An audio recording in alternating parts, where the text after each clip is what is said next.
every other person that today is their first time, it's good to have you on the call today. All right, make sure that you fill the attendance form that my colleagues Blessed will be dropping in the comment section. It's for us to be able to send the slide of this discussion with you and also share the recorded version of our conversation this evening with you also, okay? Once you fill that attendance form, it's going to enable us to be able to share all those things that we have for you today. Okay, I'm in the data scientist program, but I love the mates. It's fantastic, Desi. I'm happy that you're already in the program and you still come to hear what you have to say. That's very, very amazing. Do you think I can find jobs that combine both data analytics and data science in the US? Amazing question, Oguntuga. All right, I'm still going to answer all the questions that we have within the course of this discussion. You agree with me that if we start this session and the first thing I'm doing is to answer questions, we are not going to achieve anything that we've already mapped out to do. But stay on the call. By the time that you've listened to what I have to say within the next 20 to 30, 40 minutes, I'm sure you are going to have the answer to your question. Okay, so first we're going to jump into our discussion immediately. All right, but before that, if you know anyone that is supposed to be in this session, your friends, even your enemy, your family members, anyone that you know is going to benefit from what we have to discuss today, feel free to share the link to this conversation with him or her so that they can also be able to join us while we jump into the session immediately. All right, so who exactly is organizing this event? We are Tenalytics, and we are the leading educational technology company that is helping people to break into the tech sector by lowering the entry barriers, helping you learn all those skills that you need using real-life projects. We've been doing this for close to 5 years now, and we'll help close to 3,000 people to move from our classroom into landing their first jobs in different countries, UK, US, Canada, and of course, Europe, Africa, and also Asia. We have major concentration in just 8 programs, and that includes data analytics, data science, business analysis, data engineering, financial analytics, HR analytics, agile project management, which we call Scrum Master, and of course, cybersecurity, and soon to come AI engineering. And how exactly do we do this? We do this by bringing amazing professionals that's working already in different sectors from leading companies like KPMG, like PwC. They come back to our classroom and teach our students using real-life projects of what they are currently experiencing on the job. And by virtue of you learning using those their real-life projects, you are also working on a life project yourself. So this is what we've been doing for close to 5 years, and that's how we've been able to help close to 3,000 people to move from our classroom into landing their first jobs across the globe. I'm sure you also can be the next person. And who am I that's exactly having this discussion with us today? My name is Chukwemeka Iba, and I'm the CEO of Tenalytics. Over the last couple of years, I've served as a GRC professional, as a strategic consultant in several roles, okay? I've worked in the financial service sector, I've worked in capital markets, I've worked in the hospitality sector. I'm currently now in the educational technology space. And in these different sectors, I've served as a GRC professional, that's cybersecurity. I've served as a head of control in a fintech organization. I've also worked as a data analyst in a fintech company and also as a business growth consultant in the hospitality space. All right, you can connect with me on LinkedIn at Chukwemeka Iba or Twitter at Emeka_Highs or Instagram at Iba_Chuks. And we're going to continue this discussion and personalize it as best as we can. So we are going to jump into what we have for today. And I have one major promise for everyone on this call today, all right? By the end of this session, they are going to have a knowledge of something, all right? And that must include you understanding the most in-demand career paths out there, okay? Which one is going to offer you those high-paying jobs that you are looking for, and also know the ones that are not in demand. Of course, the exact steps that you're going to take to position yourself for all those high-paying jobs in this 2025. We are roughly into Q2 already. Many of us on this call, we mentioned that by Q1, we're going to break into the tech sector. January, February, March, April, they are all over already, and we are right in May. So if you have the intentions to kickstart your own journey by June, then it means that you have to take advantage of what you can hear here today. So by the time that we are done, you should be able to decipher the high-paying career paths that you can easily get into that will help you to get to where you want to be, and also for you to know the necessary steps that you need to take. I hope we all can hear me loud and clear because we're about to jump into this discussion straight up and heads on. Okay, if you can hear me, please just type anything in the comment section so that I'll be sure that there are people that are still under the influence of my voice. Thank you, Oguntuga. Thank you, Oluwakemi. Okay, fantastic. I'm happy that at least 2, 3 people, 4 can hear me clearly. Now, first thing I want all of us that are on this call to understand is that people struggle to get jobs abroad, all right? And it is only because of lack of the right skills, all right? So out of the data that we're able to analyze, 70% of people actually struggle to get jobs abroad. And it's not due to any other thing, it's 100% due to lack of the right skills. There is this general myth that we all always have that if you move to UK, for you to be able to land a job, you need UK-based experience. If you move to US, for you to be able to land a job, you need US-based experience. If you move to Canada, you need Canadian-based experience. But that's one thing that the tech sector makes it to be zero, okay? Even if you are currently in Ghana, if you are in Scotland, if you are in Ivory Coast, you can comfortably be there and still work for companies that are overseas. And why is this so? Because the skill is the same. The language that we speak is the same, and that's the tools that you need to be able to master. If you are looking to be a data analyst, the Excel, Power BI, SQL, possibly Python, Tableau that you need to learn is the same thing in France, and it's also the same thing in Canada. The only difference you're going to see in it is just the language in which it's installed.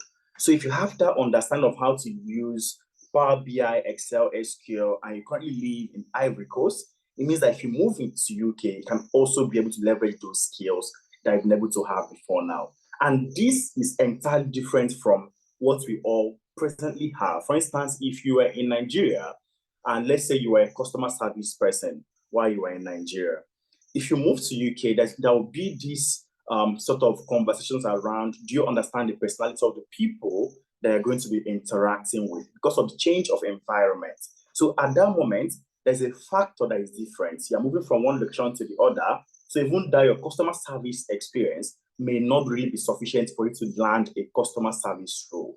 But the tech space is the only sector of the economy where that segregation does not exist, because the tools you use while you are in your previous job is also the tools that you're also going to be using in the new one.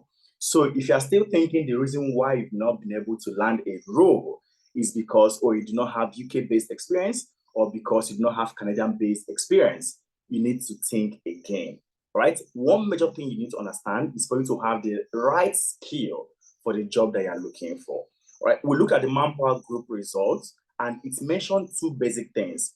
One is that there are few or no applicants for the available jobs, right? So even the jobs that are available, there are few people that are going for it. And number 2 is the applicants that are even applying do not have the right skill and experience for them to land that job.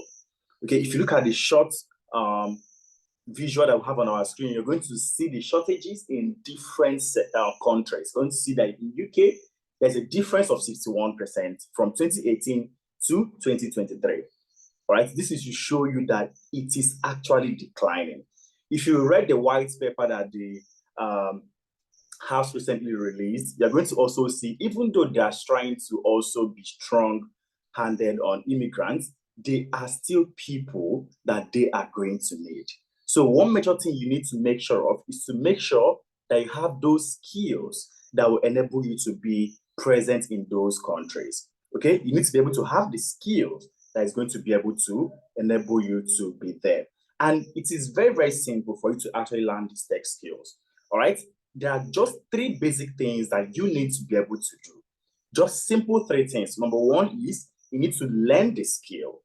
All right, you need to learn those in-demand skills. And number 2 is you need to be able to package yourself.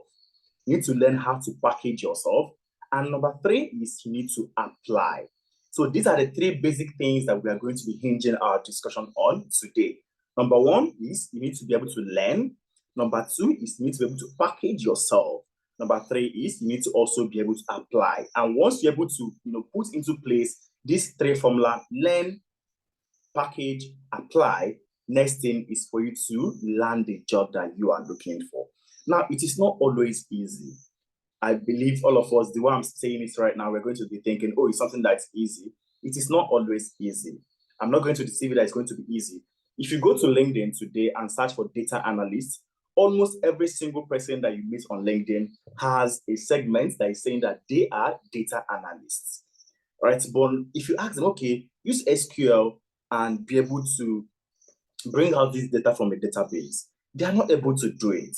So you can see that we've not actually been able to learn the skill, but we are already packaging.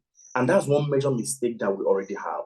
Some of us may actually be applying to jobs, but the reason why we've not been able to land those jobs is because maybe we've packaged properly and we'll scale the initial stage of being able to the applicant, the ATS stage. But after that, there will always be a skill assessment stage.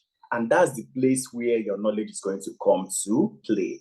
And if you are not able to defend or be able to practicalize what you say that you have, definitely that's the point where you are going to be losing at. So let us write these things down. LPA, that's what's going to land you the job. Learn, package, and then apply. Now, I'm going to just talk about Judith. Judith had a background in HR back in Nigeria, but when she moved to UK, she worked as a carer while she was also studying. Now, she applied this exact formula that I just mentioned. She joined our business analysis program March 2024 to learn the business analysis.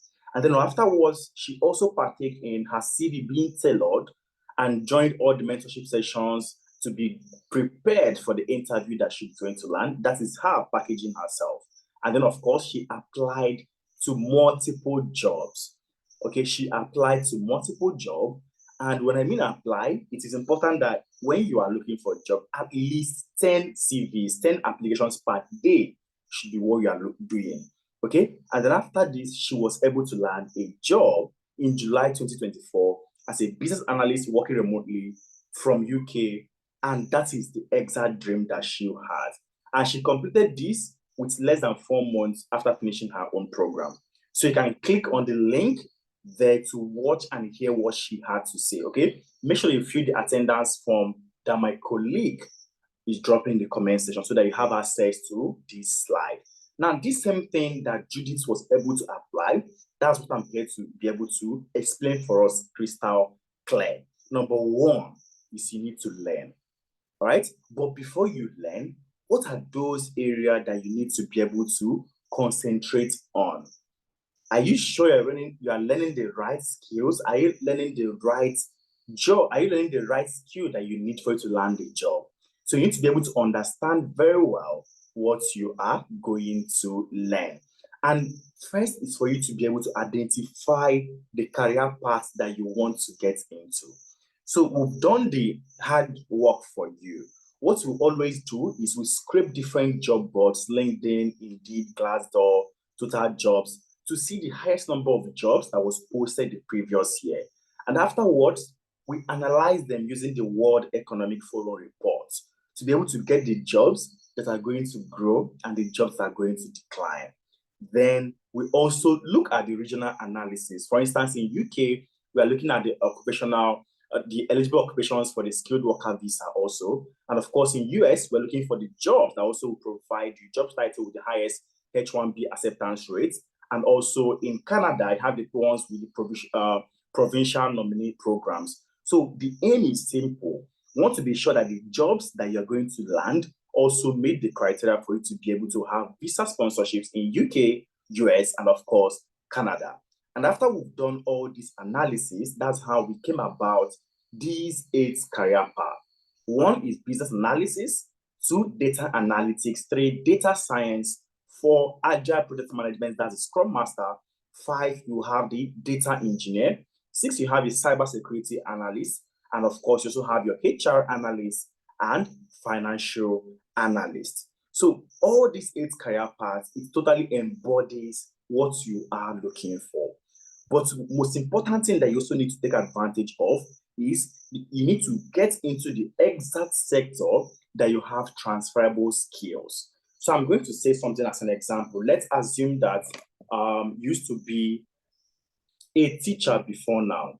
All right. So as a teacher, which career paths can you easily get into?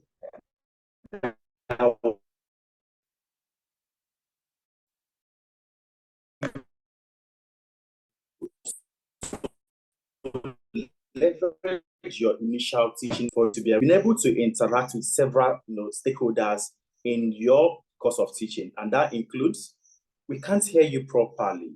Hello everyone, please can you guys confirm that you can hear me properly? Someone just mentioned that he or she cannot hear me properly. Please, can I get the comments from other people? Can anyone hear me loud and clear? Can anyone hear me loud and clear? Yes, we lost you for some seconds here. Oh, fantastic. We can hear you. All right, thank you so much for that. All right, thank you so much for that. So like I was mentioning, right, let's look at teaching job. As a teacher, what are the different things that you've been able to do before now? You interacted with your students, you interacted with the, let's say, management, and of course, the parents. And by virtue of all these things that you've done, in the tech sector, this can easily be tilted towards stakeholder analysis. Stakeholder analysis, all right? And stakeholder analysis, which exact sector of the tech industry is it more linked to? And that is people that are business analysts.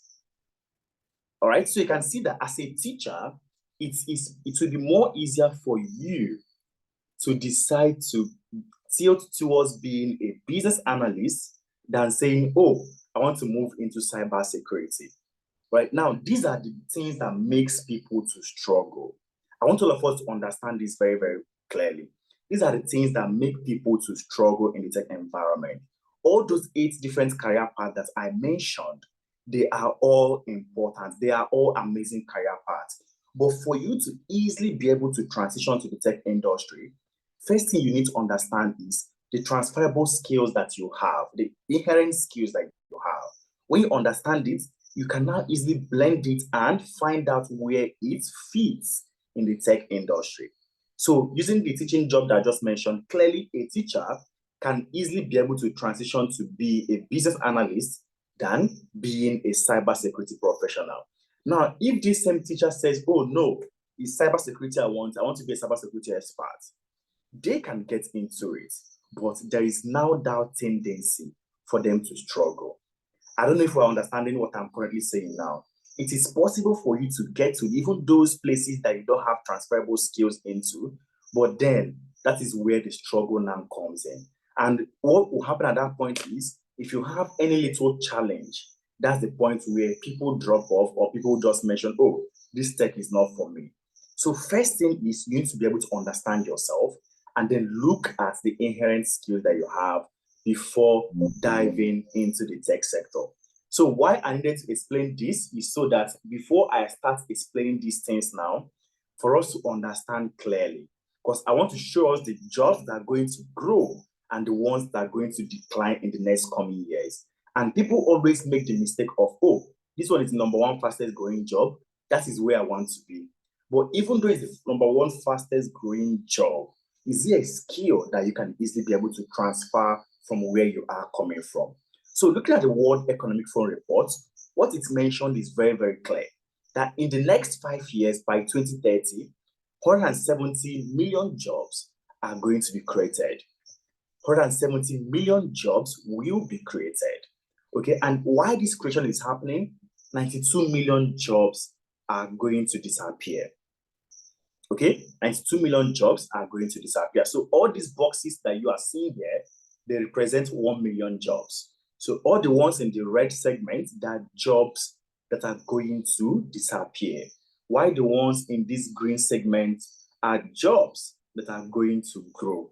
Now the one in this blue region are going to be static within the next coming years. Okay, so what you want to do is to make sure you move from being in this red side towards the green segments. This is what everyone on this call, what I need you to do. Now, which ones are exactly these jobs? If you look at that same report, you're going to see that the fastest growing job as of today is the big data specialist. Right?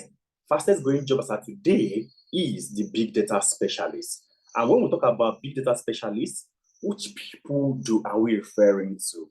They are the data engineers. It's also including other people that have to do data processing, data analytics, data science, and so on and so forth. So anyone that is specialized in big data, they are the fastest growing job.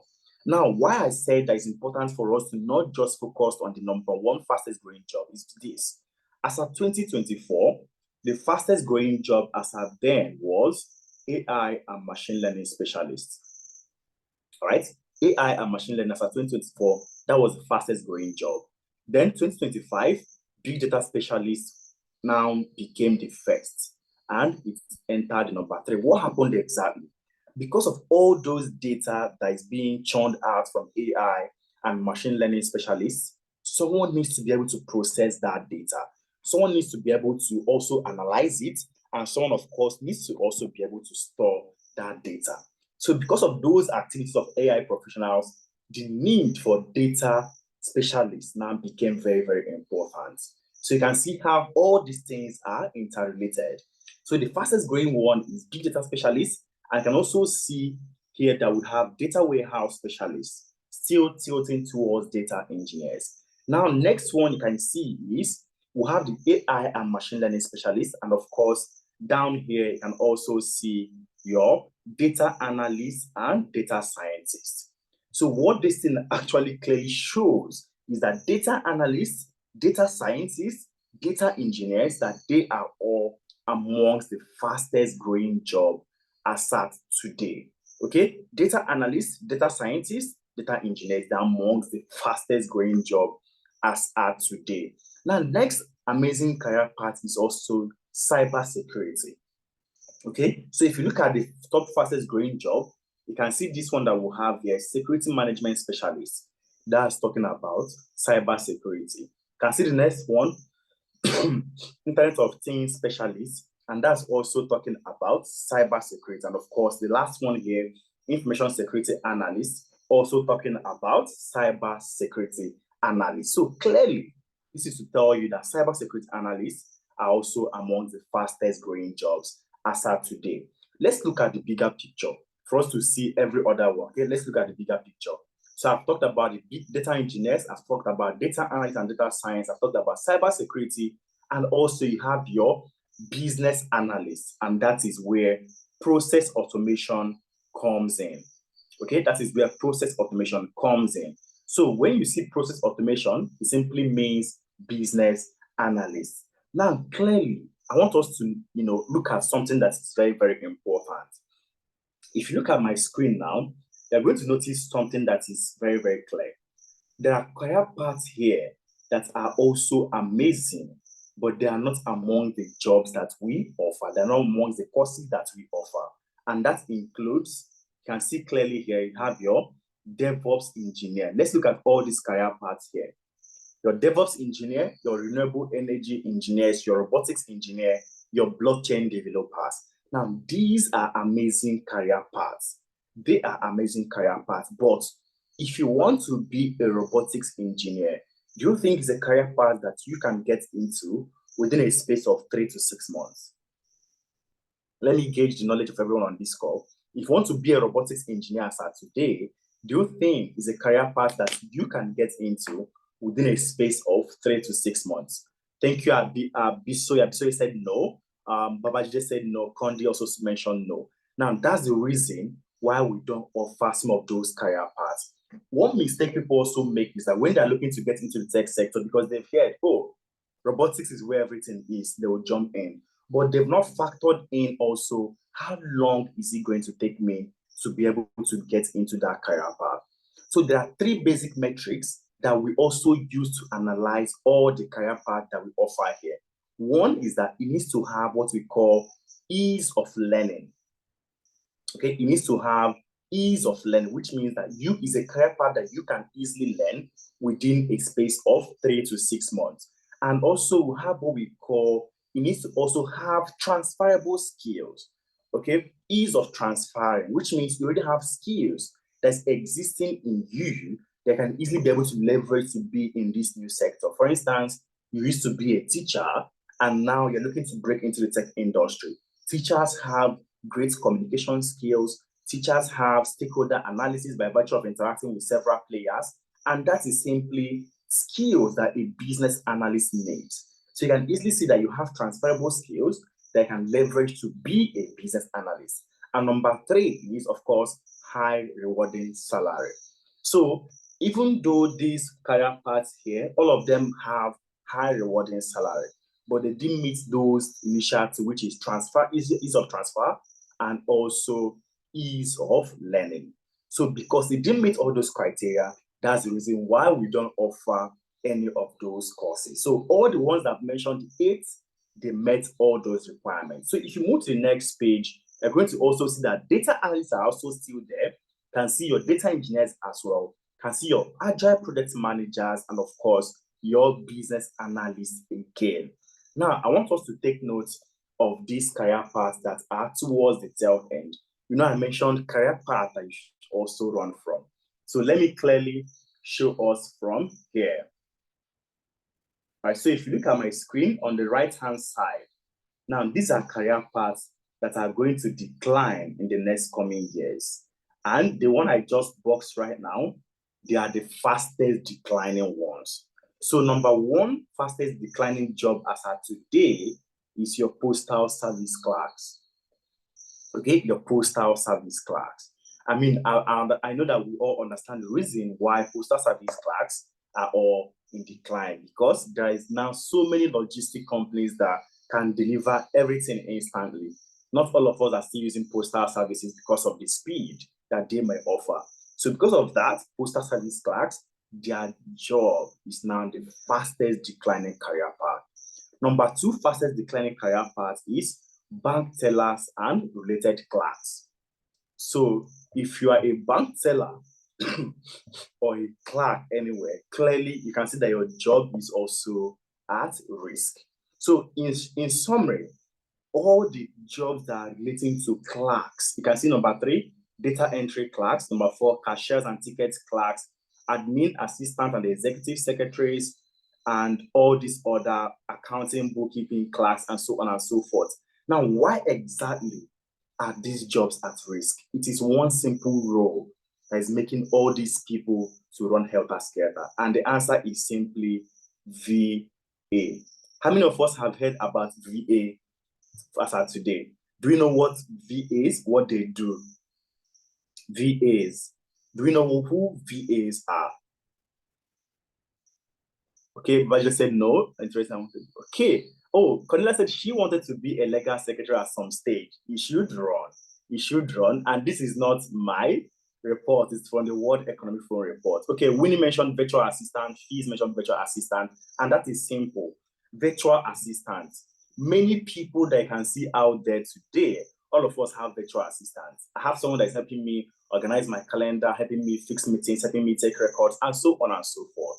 And that's the reason why clerks are now becoming redundant, because many things that those clerks were doing before is now something that virtual assistants can easily be able to do for every single person out there. Okay, so that simple role that came out newly, virtual assistant. Anywhere you look right now, you're going to hear, oh, I'm a virtual assistant, oh, I'm a virtual assistant. That singular role is what's making all these guys down here to run helter-skelter. So what you need to do right now is to make sure that your own job is not on this right-hand side. Okay, it's not on this right-hand side. So if your job is on this left-hand side, you are safe.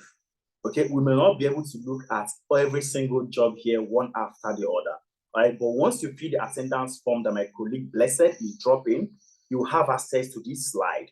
Once you get the slide, just click here to download the full report. Click this place that I said, click here to download the full report. You can click on it and then easily go through it to make sure that you are not amongst the jobs that are going to decline. In fact, the one that caught my attention is simply graphic designers. Personally, I didn't believe that graphic designers are declining, but I had to jump in to find out what's the reason why these guys are actually declining. One major thing came to my head.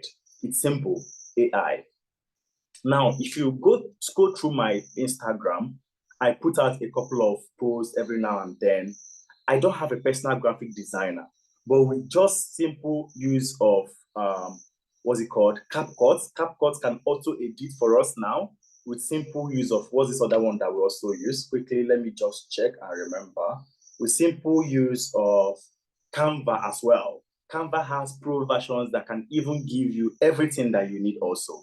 So you can easily be able to churn out that same exact thing that a graphic designer will give you with all this AI. Even with ChatGPT, if you're using ChatGPT 4, you can easily be able to also create what you need.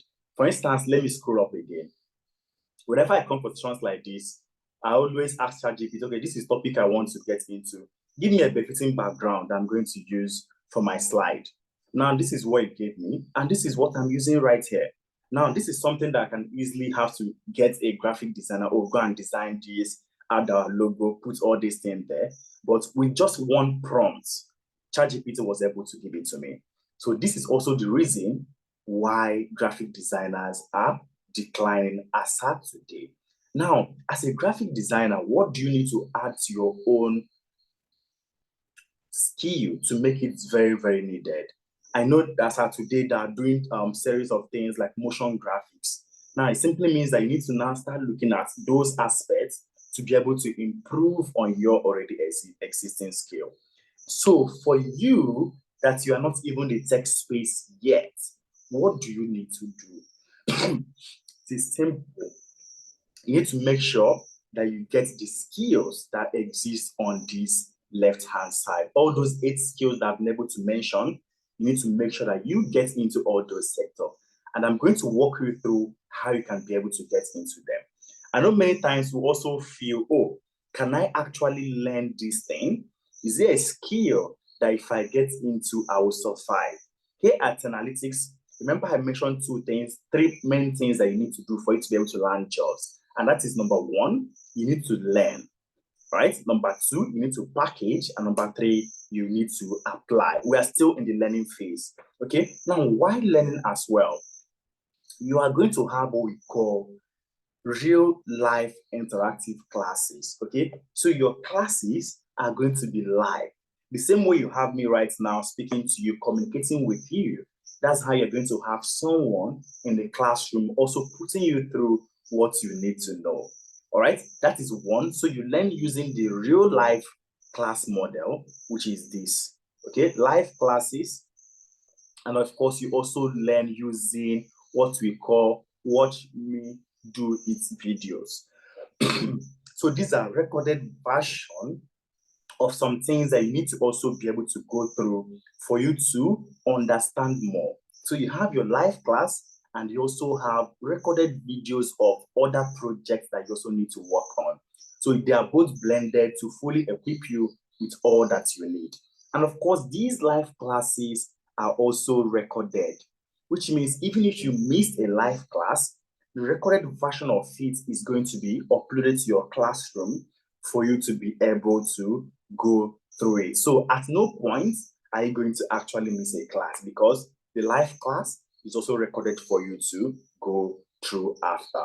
Okay, so live instructor-led classes and also self-paced learning material is provided for you. Now, many people always wonder, okay, this 8 career path that you're mentioning, are they going to give me money that is going to help me to survive in the countries that I'm presently in? Okay, and the answer is yes. So let's look at business analysis. In UK, business analysis is going to pay you as high as over £50,000. Then in Canada, it's going to pay you over $70,000. And also in US, over $85,000. Same thing for other programs. Data analytics, also amazing payments. Data science, the same. Data engineering, the same. Agile project, the same. HR analytics, financial analytics, and of course, cyber security. Okay, so of all these jobs, let's tailor it down to the UK market. I think the least that you need for you to be able to get your COS is a job that is going to pay you at least 38,700. Yeah, 38,700 pounds, right? And clearly you can see that all these career paths met those requirements, which means when you land a job in any of these sectors, definitely it is going to come with certificate of sponsorship from that company because it's going to meet the criteria that you're looking for. But remember, like I said earlier, do not base the course you are getting into based on the one with the highest income or based on the one that is number one as the fastest growing career path. You need to base the course you want to get into on where do I have transferable skills? Which program will I get into? And I will easily blend inside there and learn it as fast as possible. Okay, that's what I want all of us to base our own decisions on. Now, the next aspect, I hope we are all still following me to this very moment before I move to packaging. Are we still here? Are we still here? I love a very interactive class, so that I'll be sure that you all are still with me and if not, either gone to turn noodles or gone to do something else. All right, thank you. I can see that you guys are still here with me. Fantastic. Thank you to every single one of you that is acknowledging that they are still here. Now, let's move to packaging. You've learned the skill. Next is for you to craft something that is going to make jobs to come to you. Okay, you need to craft a profile. You need to build a persona that is going to be relevant for your jobs that you're looking for. Something interesting happened to me a couple of weeks back. Okay, so presently I went to Nigeria for some collaboration with some universities. So they asked me a very important question. How many years of experience do we have? Now, that simple question, I know how Nigerian universities normally behave. Is simply to throw me away, right? Okay, because you look so young and so on and so forth. You may not be able to have what we are looking for. But what did I say? Oh, we have close to 50 years of experience. Now, I'm not even up to 50 years yet, but then I mentioned that we have close to 50 years of experience. And what gave me that confidence to speak like that? Myself, personally, I have close to a decade of experience. My co-founder has over a decade.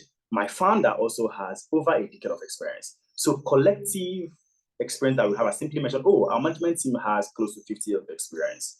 And that's me putting together the CEO, the founder, the co-founder, all our knowledge together, and it's now close to 50 years of experience. And they said, oh, well done, you guys are doing well. Now, this is packaging. Remember, you need to also learn how to also package yourself. Some people may call it that you are lying, but it is not lying. All right, it is not lying. It's simply you needing what we call being able to package yourself, right? But before you start packaging, remember, you need to have that competence. It is very, very important, which is the reason why that learning is number one thing that you need to have, all right? You need to have the competence. I always mention one thing to everyone that listens to me, right? Competence over credentials. Competence over credentials. No matter the credential that you have, no matter the certificates you are coming with, if you lack the competence, you are not going to move ahead. Because even if you scale that initial phase, there's always a test phase. There's always going to be, your skill is going to be assessed, skill assessment stage. Now that is where your competence is going to be tested.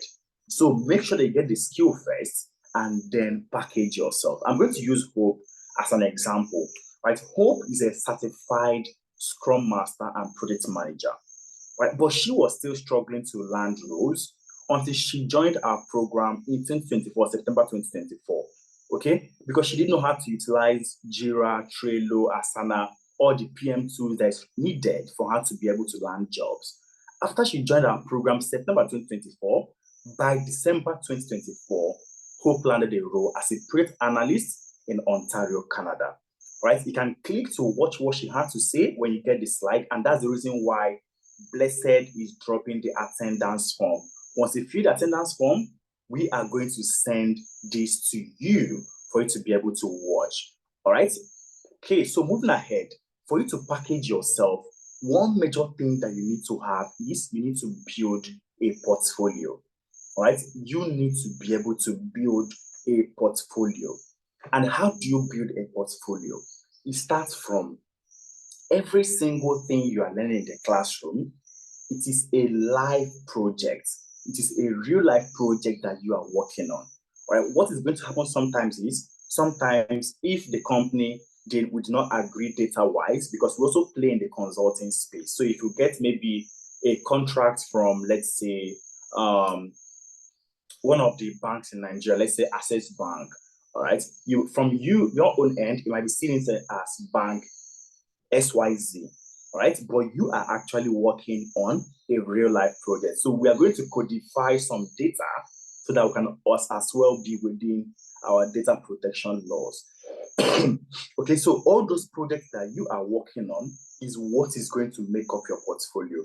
You know, I mentioned earlier that what you need is an experience. And how do you validate those experiences that you have? It is by showing evidence of what you've been able to do. And that is where building a portfolio comes in. So you need to build a portfolio. And quickly, let me jump into one of the portfolio of one of our past students so we can see what packaging also looks like. Are we still here? Okay, I can see Nedu, I can see that you said you have a question. I'm going to take the question in the next few minutes. All right, I'm going to take it in the next few minutes. But first, I need to make sure that I drop all the nuggets that I'm going to take the question shortly. Now, this is a portfolio of one of our past is a data analyst, and this is her portfolio. So you can see the things that she worked on. She worked on hospital visit analysis. All right, she worked on deep care hospital visit analysis, and then she worked on Redox airline flight analysis. Okay, she also worked on delivery as well as also next product analysis.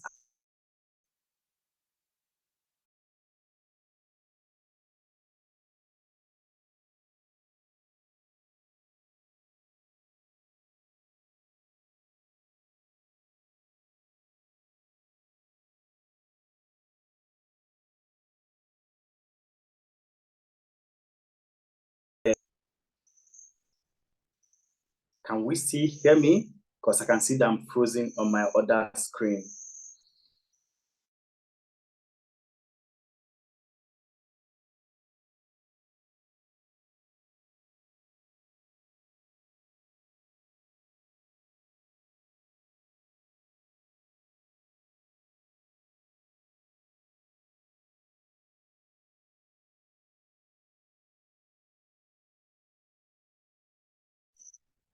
I think I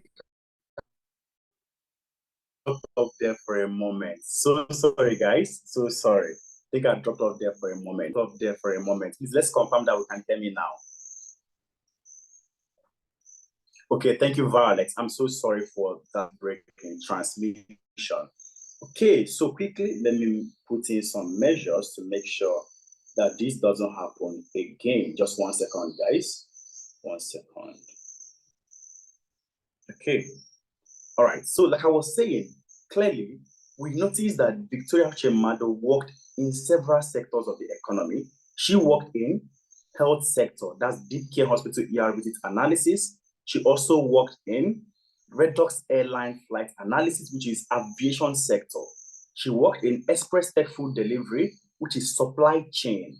And she also worked in Nestle product analysis, which is FMCG, and of course, Zenith Electronics, which is the tech sector. So clearly, she can confidently beat her chest and say that she worked in 5 different sectors of the economy. Or she can say, oh, while I was consulting with analytics, I worked in this sector, I worked in this sector, I worked in this sector. And she can categorically speak about all those places. So let's quickly look at one of the projects that she worked on. Okay, let's look at one of the projects that she worked on. So if we click on the hospital ER visit analysis, I don't know why this is happening. If we click on the hospital ER visit analysis, oh, I see why it is happening. See why this is happening.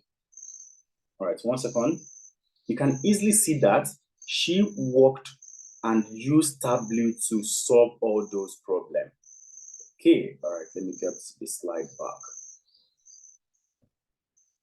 This is Victoria Uchemado's portfolio. Once we click on it, we are going to now see the project that she worked on. So let's click on this hospital ER visit analysis.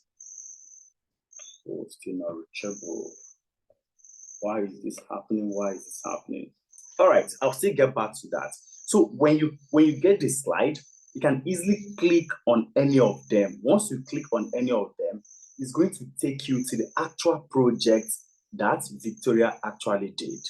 Okay, it's going to take you to the project that she worked on. For instance, okay, I've clicked on the Redox airline analysis and it brought me here. And clearly you can see that she was able to analyze the flight pattern of Redox airline. She was able to analyze it, which one is making them route that is losing the most money.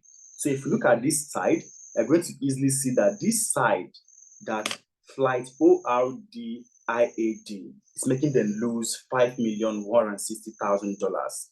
Now, there's no how this report is not going to be taken serious. So this is how you, as a data analyst, you can comfortably be able to analyze the data that the company has and be able to provide value to them.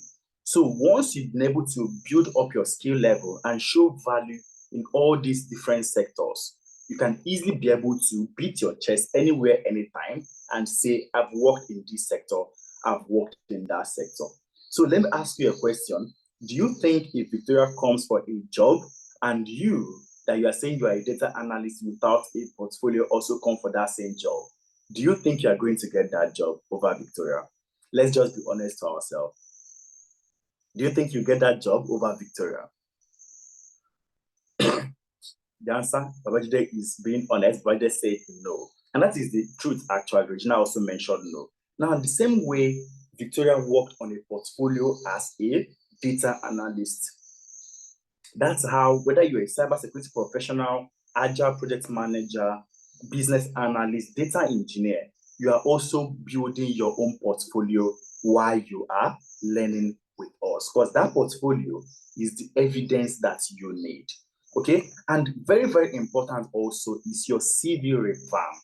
So what we do is 2 months after you joined our program, your CV is going to be reviewed and then updated with every single thing that you've been able to learn. Okay, now the reason of that 2 months is that within 2 months, we believe you've gotten enough skill that should at least be able to propel you into the job market. And most of us, as of today, we struggle to land jobs because we do something that is very, very easy. Once you go to LinkedIn, you're just doing easy apply, easy apply, easy apply. It does not work. Okay, you need to be able to look at the job description and then tailor your CV to the job that you are applying to. Okay, so what we do is we're going to work on your CV and give it to you and then teach you how you can also be able to tailor your CV down to the job that you are going for. Because these are the things that you need for you to even scale that initial applicant tracking stage. Then LinkedIn optimization. I was speaking with one of our alumni yesterday, and she mentioned that before she joined us, she never even had a LinkedIn profile. But after she opened her LinkedIn, she landed gigs from LinkedIn that helped her to move from being a carer to becoming a data analyst, also in UK. All right. So LinkedIn optimization is also something that we're going to teach you. How do you optimize your LinkedIn? How do you actively stay updated on LinkedIn so that your profile will also be there? LinkedIn is the easiest, fastest, and cheapest means of hiring. I always tell people this. I always also tell this story. Last month, we were trying to get a data analyst from Ivory Coast, a French-speaking data analyst. And what we simply did is just we went to LinkedIn and searched for data analysts in Ivory Coast. And it simply gave us what we were looking for, right? It simply gave us what we were looking for. So that is also how you can be able to get into that same space, right? That is also how you can be able to get into that same space. Quickly. Something is off. Something is off. What's happening?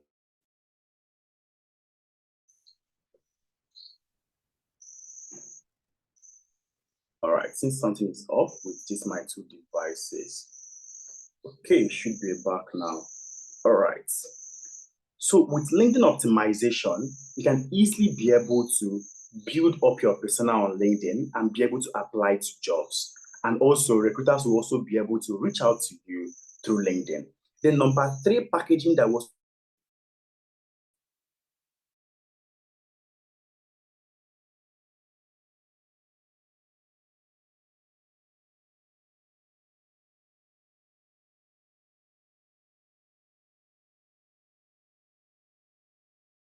how do you navigate the job market? There's a recent sound from your end. Okay. How do you navigate the job market? Now, it's important for all of us to know that navigating the job market is a job on its own. So you need to be able to understand how you need to be able to make all those job applications. You need to also be able to know how can you easily be able to analyze the job market and get the most in-demand jobs that you need out there. So it's very, very important that you understand all these things. Then the other one is also interview preparatory sessions.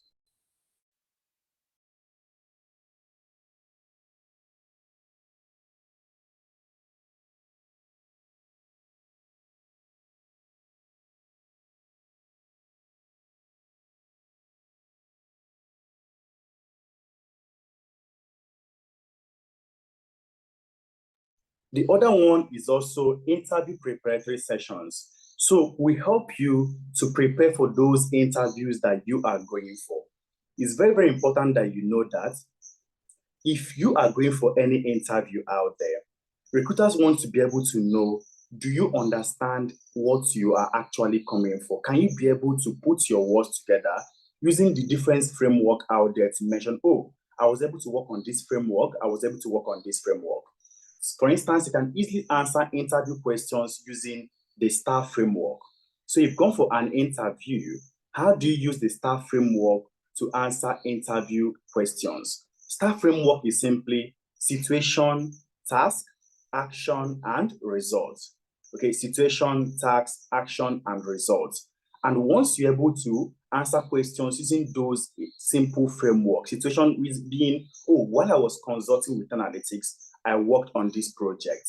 Okay, then the task that you worked on, and of course the actions that you took, and then the results, which will most likely be, oh, in the end, I was able to improve the revenue of the business, which in the also made the company to be more profitable. So when you answer questions like this, it's always going to make recruiters know that you've been able to actually work on a real life project. So all these things are packagings that you are actually going to be needing. You also need also to know that we provide you with job references and recommendation letters. Okay, so because people that you are going to, recruiters will always want to know, oh, you said you consulted with analytics, please, where is the evidence? Ask them to be able to provide you with recommendation letter. We're also available to provide you with all those recommendation letters that you need. So we provide you with job references and of course, recommendation letter. Then on the job support. Now, this is one key packaging that most of our students do not come for. All right, because there is no how you are going to spend 6 months with us and you're not going to be fully okay to fly. All right, so even though it is there on the job support for us to provide to you, most of our students do not come for it because you already have what it takes for you to perform on the role. But if you still struggle when you land a job, we are fully here to provide you on the job support till you can easily stand on those roles. Then weekly mentorships where we bring in experts to come back to classes to talk to you about the challenges that they faced, to make sure that you don't face that same challenges, to talk to you about their own advantages, things that worked for them, to make sure that you don't also have to also learn from their own aspects. Now, these are things that is going to be very, very relevant if you are looking to break into the tech space. Some of us struggled to get in because we never had mentors. But once you have someone that is going to hold your hand to walk you through the different journeys that made them to be able to succeed in their own career path, that is exactly what you also need for yourself. And of course, Upwork optimization. All of us in the tech space would love freelance. Okay, easy money from here will just come up from somewhere for you to work on a project. Within 1 hour, 2 hours, you've made your $50, $100, and that's simply it. So we also put you through Upwork. How do you learn how to freelance using Upwork so they can also be able to make easy cash from here and there while you are also still searching or looking for jobs? So all these things are packagings that we're going to be able to provide you with to help you to move from where you are right now into landing a tech skill. Remember what I've said? First one is for you to learn. Number two is for you to package yourself. Now, within this packaging space, you are going to be in the classroom with us for 6 months. So you are going to learn in the classroom with us for 6 months with the analytics. And then 2 months, you are going to spend it with Amdari on internship. So the program is fully for 8 months, 6 months immersive classroom learning, and then 2 months internship where you have the opportunity to clearly say, oh, while I was consulting with analytics, I worked on this. Oh, while I was interning with Amdari, I worked on this. So you can easily be able to have 2 leading tech companies in your CV. Analytics fully registered in Canada, Amdari fully registered in UK. So even if you are looking for all those regional-based experience, can easily be able to use the analytics as experience from Canada, and of course, Amdari as experience that you can also been able to get from United Kingdom. So these things are part of what recruiters are looking for. Then number 3, very important, is apply. You need to apply like you are a machine. Because the truth is that some of us will always complain, oh, there is no job, oh, there is no job. But clearly, we've not been able to apply to all those jobs that are even out there. I was reading a survey last month. It said that for you to land one job interview in a month, you need to apply to 27 jobs every week. For you to land one job interview, you need to apply to 27 jobs every week. Now, what this translates to is that you need to at least apply to over or close to 100 jobs a month for you to land one job interview. Now, this is someone that is already fully skilled, someone that has all those skills that recruiters are looking for, but yet you need to apply to the job. So you need to make sure you apply, but with precision. Okay? So what we do from our own end is those CV reviews that we've been able to teach you, you need to now be able to tailor your CV specifically to the jobs that you are going for, right? Never reuse a CV while applying to jobs. Never reuse a CV while applying to jobs. Because one thing is clear, no 2 jobs are the same. No 2 jobs are the same. So even if today this company is advertising data analyst role, tomorrow they're also advertising a data analyst role. If you look clearly within those jobs, there are some differences that exist. So you need to make sure you look at the job description and then tailor your application to that exact job. All right. So at least you need to do 10 quality applications per day and then tap into our paid and hidden job markets. So what we do here at Analytics is, because we also have access to some paid platforms like UK Visa Jobs and so on and so forth, we scrape those jobs that are there and provide it to our students to apply to it. Okay, so it's now your responsibility to apply to those jobs. So we are going to even scrape job boards and provide you with the links for you to now be able to apply to them.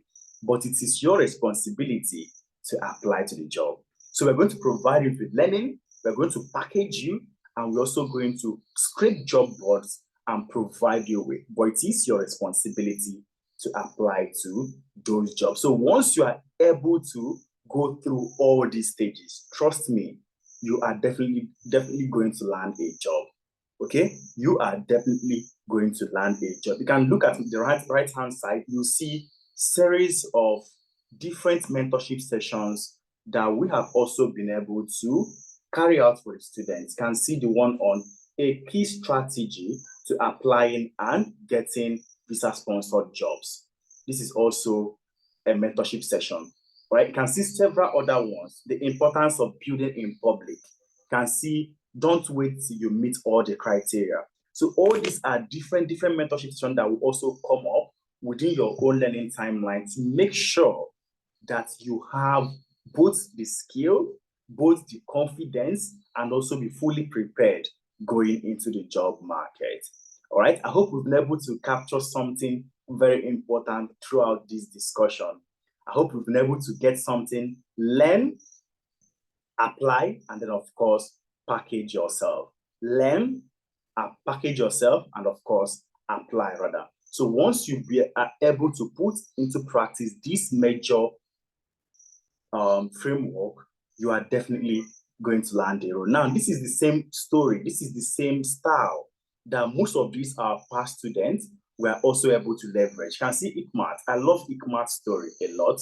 Ikmat used to be a full-time stay-at-home mom. Okay, she used to be a full-time stay-at-home mom when she moved to the UK.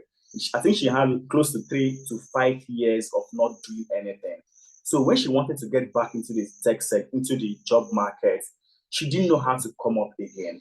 All right. But after her own training with us, in fact, her own story is very, very amazing because 1 month into the program, she landed a job, but she was not able to take it because she was still a student in UK then. So she cannot easily be able to work over 40 hours. But then 2 months after her own program, she landed 2 visa-sponsored jobs, and she was able to take one. In fact, let me play her own video so that we can as well hear from the horse's mouth. So quickly, let me play Ikmat's video so that we can all hear what Ikmat had to say before we move ahead again. Just in the next 2 minutes, her video. You may know of FlexJobs as a job search website, but we're a whole lot more than that. We're a job search service that offers. Hi everyone, my name is Ikmat, and I was with the March cohort in 10 Analytics, and joining 10 Analytics has been the best decision so far. You know, for me, someone coming from a background of full housewife, because I had to stay back home to look after my child for 4 years, and then wanting to break into something new, wanting to go back into the workforce, you know, wanting to place myself in the society for better job opportunities. So it was a lot. And then I'm glad that Analytics came along, and then they presented me with so many opportunities right in front of me, better opportunities. And then I'm glad I took it. And then also the advice of do not sell yourself short, that Effie is always it is very, very valid, because place yourself right, you know, don't sell yourself short. It's a very, very, very valid advice. You know, in Analytics, they will hold your hands like a child, you know, through the modules. You have the opportunity to go back and study.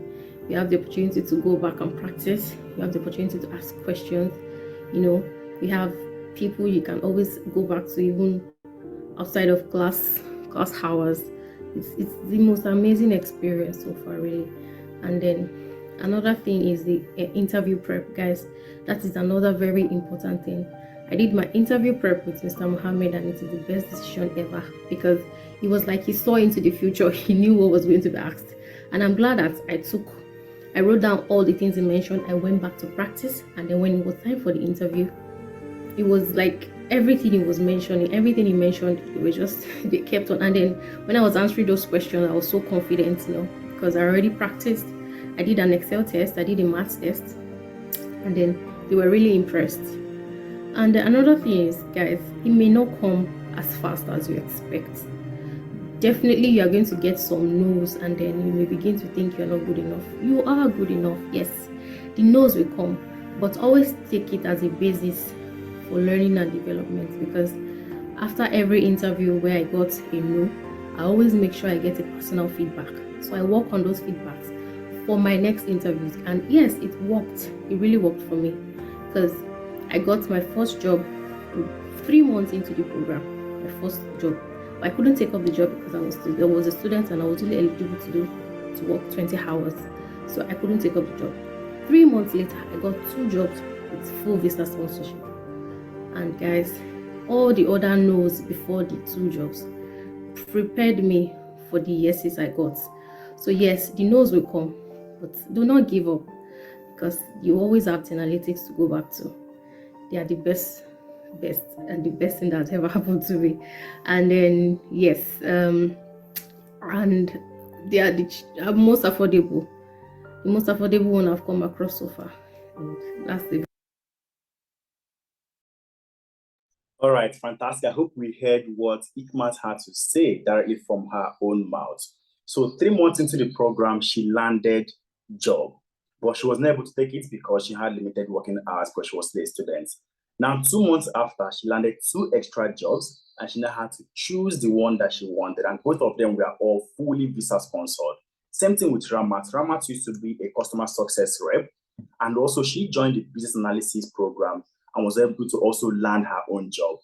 Tony used to be a pharmacist and she transitioned to the tech ecosystem through data analytics. And currently, she's also working as a benefits analyst with NHS in UK. We have other amazing success stories, okay? And that's the reason why the attendance form is there so that we can share the slide with you. Go through it, look for the person that your own story resonates to theirs. Try to connect with them. Ask them, oh, how was your own experience with analytics? Hear from them directly. For the fact that we're using them here, they've already agreed to our own data protection activities for us to be able to use them for some of these activities. So once you reach out, I'm sure they're going to understand and be able to explain to you easily.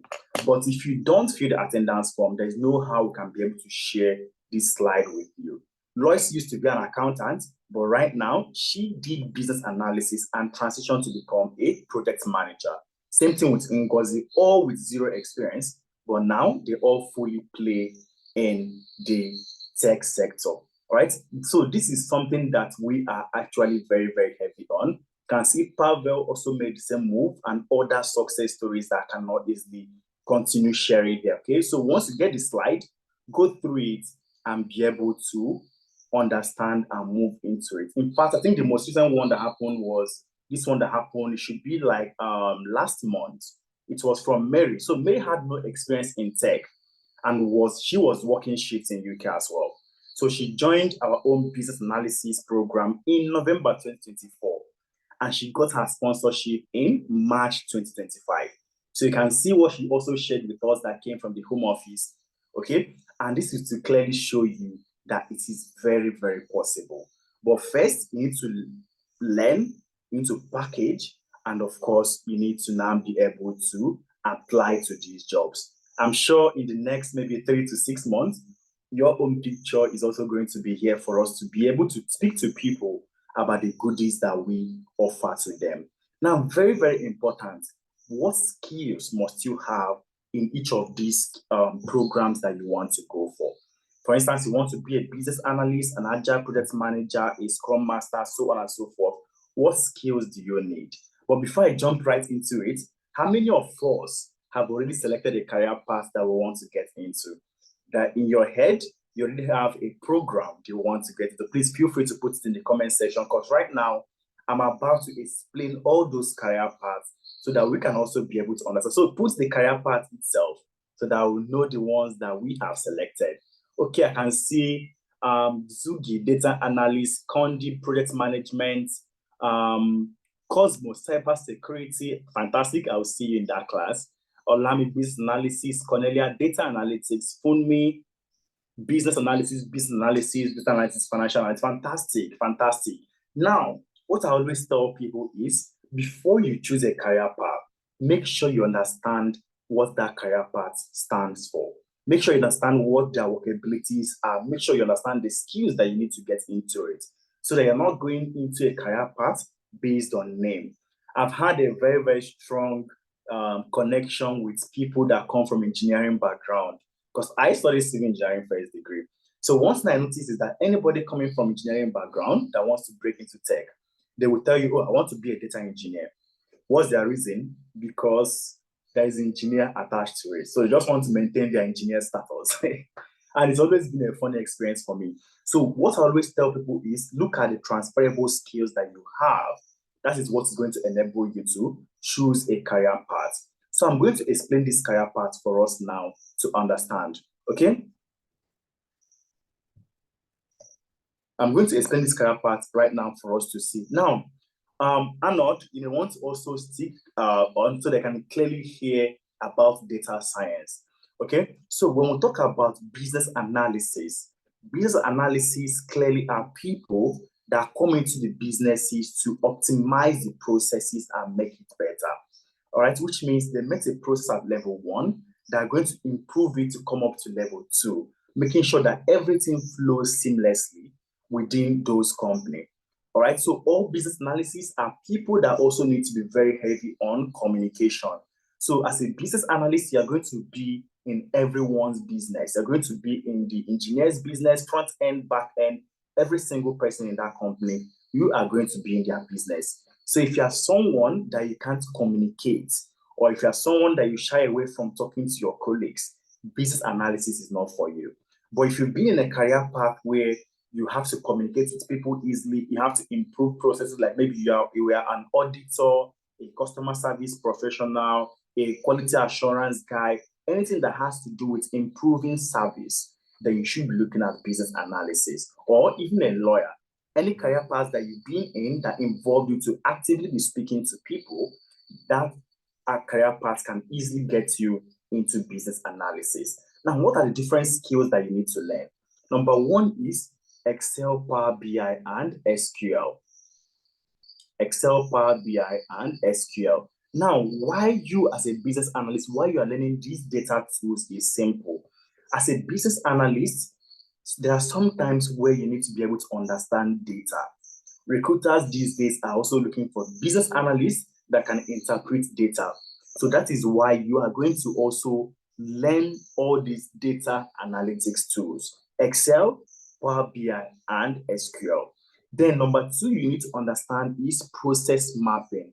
Because for you to improve processes that exist, you need to first of all learn how do you map out all these processes using Lucid Charts or Draw.io. How do you map them out? So once you've been able to map out all those processes, that is where you can now be able to identify the one that you need to improve. Okay, so after mapping it out comes project initiation planning. So at this point, you are now kickstarting a project. You are planning how to kickstart that project. And of course, you need to learn Agile and Scrum for projects for you to be able to manage it properly. So you can clearly see that business analysis have 3 other different courses embedded inside it. Number 1 is data analytics. Number 1 is project management, and of course, your core business analysis. So as a business analyst, you can apply to roles that exist in data analytics. You can apply to roles that exist in project management, and of course, can apply to roles as a business analyst. Okay, so once you've been able to go through all those different key learning areas, you can easily be any of those things. Now, next one is Agile Product Manager. So if you are looking for a career path in tech where you are not going to be writing anything code, doing anything technical, or being involved in activities that is mathematical, we call it the no-code area in tech. No-code area. That is Agile Product Management. So these guys are responsible for making sure that everyone within the team work using Agile methodologies. So their responsibilities are simple. Make sure that every engineer, the data analysts, engineers, QAs, front-end, back-end, software guys, every single person within that team, that they are all working using Agile methods. And what's the example of Agile methodology? That is a project that is iterative, that is constantly, we can add improvements. So I'm going to use WhatsApp as an example. WhatsApp is one app that I've noticed that there is no week that these guys are not adding something new to that platform. So it means that consistently they are adding something new. Once the product met their initial minimum viable product, MVP, they pushed it to market and it was doing what it's supposed to do, which is chatting and responding. But then gradually, we are seeing them evolve into even being a full business model. That is what Agile is all about. Iterative progression. Consistently, you are building on your initial starting point. So as a project manager, Agile project manager, you make sure that your people under your team, that everyone is working using all these methods. So these are also what you're going to learn. You're going to learn how to utilize Confluence. You're going to also learn how to use Jira and, of course, Trello. Now, as an Agile Product Manager, everything that you learn here is going to prepare you for your professional Scrum Master examination. Okay, now for all this program, the classes holds on Saturdays. We have the morning class, 11 a.m. to 2 p.m. West African time. That's if you are in UK or you're in Africa, European countries or African countries, 11 a.m. to 2 p.m. will be stable for you. That's the morning class. We also have a second class that holds by 6 p.m. to 9 p.m. So if you are in North America, Canada, Australia, US, then the evening class will be more suitable for you. So your class holds every Saturday and it is iterated, which means this Saturday, you're having a live class. Next Saturday, you're having a drop-in session with a live recorded version to watch. Upper one again, you're having a live class and so on and so forth. Okay, so you have the self-paced live classes and also the watch me do it videos that you are expected to watch. The learning timeline, like I've already said before now, is 8 months. You're going to learn massively in the classroom all these key learning points for 6 months and then have a 2-month internship experience. Now, the next one I'm going to talk about is the data engineers. Remember when I mentioned data engineers, most people, when they hear data engineering, they'll be thinking, oh, I studied civil engineering, let me be a data engineer. But is it the same? So these guys, their responsibility is simple. They are to make sure that data flows seamlessly within the business. All right. So the same way, let me use an example, the banking platform. Today, you can perform activity using USSD. You can perform activity using mobile app. You can use internet banking. You can use social media to perform all your activities or to make transfers and so on and so forth. But no matter the means of your transaction, everything is pulled down to one. That once you open your app, you want to see that your balance is the same. You don't want to hear, oh, because you used USSD, your balance is hanging on USSD. That is data engineers that make sure that data flows seamlessly within the ecosystem. You can liken them to plumbers in construction companies. So the same way a plumber is responsible for making sure that water flows within the company, okay? The water flows within the company, within the building seamlessly. That is the same way that the data engineer makes sure that data flows. That if you open the tap, water flows. If you open the shower, water flows. So that means if data scientist calls for data, it comes out. If data analyst calls for data, it comes out. If you call for that data, it comes out because someone has built a pipeline. So data engineers, they are very, very heavy on coding. Okay, they are very, very heavy on coding. So if you are running from coding, you should run from these guys because data engineers are very, very heavy on coding. So they build their back end and build all those pipelines to make sure that data flows seamlessly. So you're going to learn introduction to data engineering, understanding the different data lifecycle management, and of course, data architecture. Then also SQL. You need to learn how do you manage databases. Okay, how do you utilize SQL to function as a database administrator? Okay, you're also going to learn Python programming and of course Linux operating system. Okay, then most importantly, how do you build a custom ETL pipeline, which is extraction, transformation, and loading? How do you extract data from somewhere, transform it in your IDE environment that can be your Jupyter Notebook or your Google Colab, and then load to a database that might be your Postgres? So these are things that data engineers make sure that it happens within the business. And also, how do you automate these processes? That is where Apache Spark and Apache Airflow comes in. So you're also responsible for cloud engineering, understanding GCP, that's Google Cloud platforms, Azure, and AWS. So you're going to be put through all these things, and of course, version control using GitHub and GitHub Copilot. So fully, data engineers are responsible for building the different pipelines to make sure that data flows seamlessly within the business. And these are all the tools that you are going to be learning. Then next one is we'll have the data scientist. All right, so data scientists, they come into the business to answer 3 important questions. Okay, they answer 3 important questions. That is descriptive analytics. Oh, I think I didn't write that word. Descriptive analytics, descriptive, diagnostic, and of course, predictive analytics. So they come into the business to answer these three questions, and that simply means what happened, why did it happen, and then what is going to happen in the future. Okay, so first thing that you are going to be learning is statistics. You need to understand the various statistical models out there before you move on to forecasting and predictive analytics. Okay, how do you tell and build your time series analysis or trend analysis to say, okay, this happened last year. What are we going to see that will happen this year from the data that we have? Okay, and then of course, you need to learn Tableau for data analytics and also SQL. So clearly, as a data scientist, learning these four initial tools prepares you to also be able to function as a data analyst. All right, then you now move down to Python programming. So a data scientist is also diving into programming languages. Now, Python programming, that is where you now start learning how do you build predictive models that is going to now help you to tell the future. Okay, after Python, you now move to exploratory data analysis and of course, machine learning, AI and machine learning, and also computer vision. I think someone mentioned something around AI. So to the guy that mentioned something around AI, data science is the right career path for it. That should be Arnold.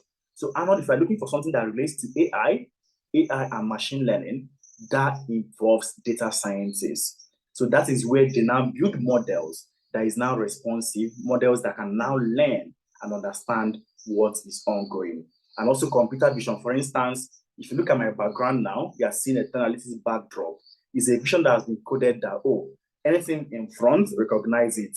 But after that initial recognition, everything behind it, ignore. A lot of activities are going on behind my back, but because of that computer vision that is existing and the backdrop has been inserted, you cannot see it. So it's data scientists that brings all these things to life. Now we have the other one, which is also data analytics. Now, data analysts, most people always think that data science is just like a progression of data analysts. But all these three guys, they are all different and on their own. Can build a career path differently in all of them. Okay, but it's also something that you can decide that you want to learn this, and then after being a this one, you now move to you want to also become a this other person. Data analysts, they answer only two basic questions, and that is descriptive analytics and diagnostic analytics. So data analysts only answer descriptive analytics and diagnostic analytics, and that is what happened and why it happened. So how do they tell companies this is what happened from various analysis that we've been able to carry out, and this is the reason why it happened. So first thing that they have to understand in the business is problem solving.